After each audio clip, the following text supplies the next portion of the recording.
In this video, we're going to take a look at the question sorts thinking routine. So what is this? This is a thinking routine that's going to help your students to formulate and identify the kinds of questions that can guide their learning. It is a great thinking routine for areas such as project-based learning, works really great as an entry event. It could also be used in the inquiry process to help your students generate questions, as well as any of those culminating investigative experiences in your classroom. In terms of the thinking routine itself, it's broken down into 4 main steps. The first step is for you to introduce the topic and brainstorm questions. The second step then has you sorting questions first by generativity, and then you sort the questions next by genuineness, and then follow that by sharing the thinking. So let's dive into each of these steps in a little bit more detail so you can get a better understanding of how this thinking routine works. The first step is generating questions. Now, what you want to do is you want to start by introducing your topic, and topics that work really well here are usually very broad in terms of concept or in terms of interests.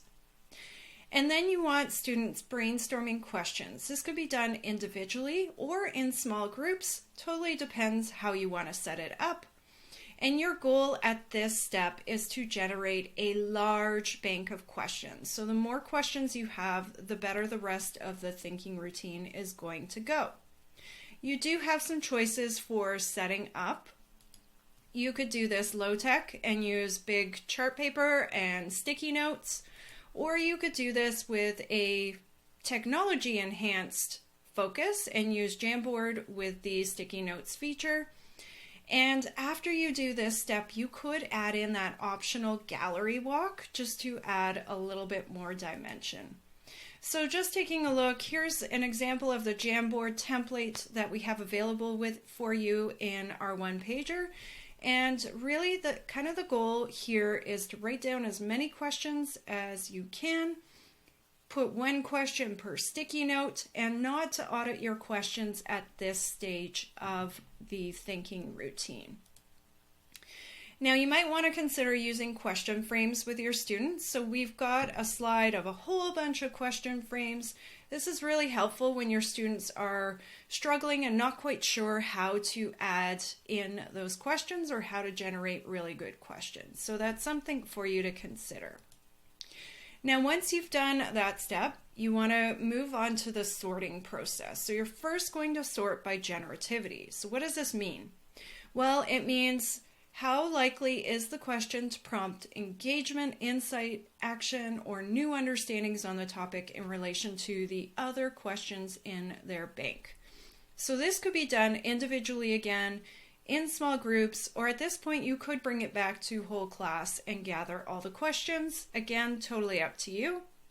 What you want to do though is create a scale of generativity from high to low, and then you want your students sorting all of their questions along this horizontal axis. So it's going to look something like this by the time you are done this step.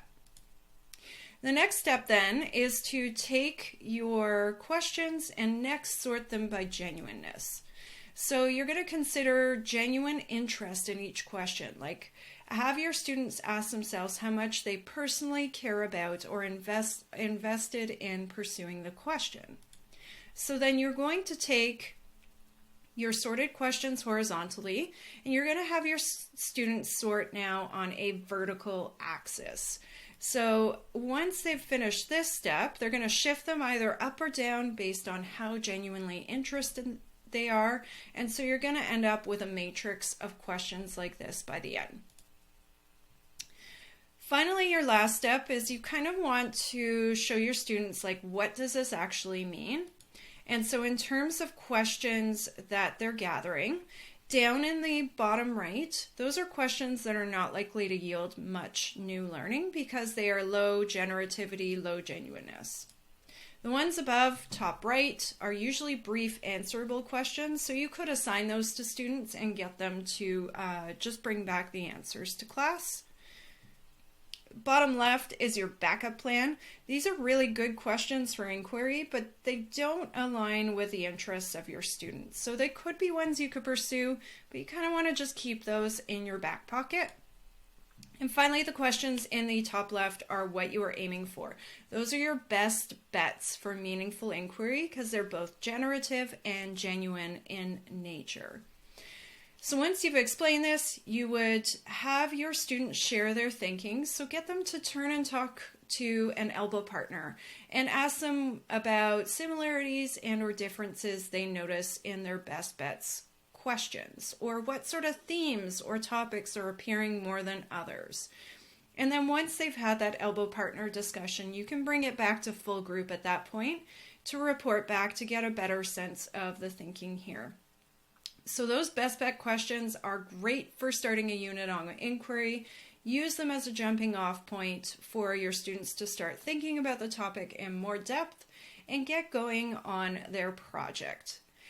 So we invite you to go give it a try.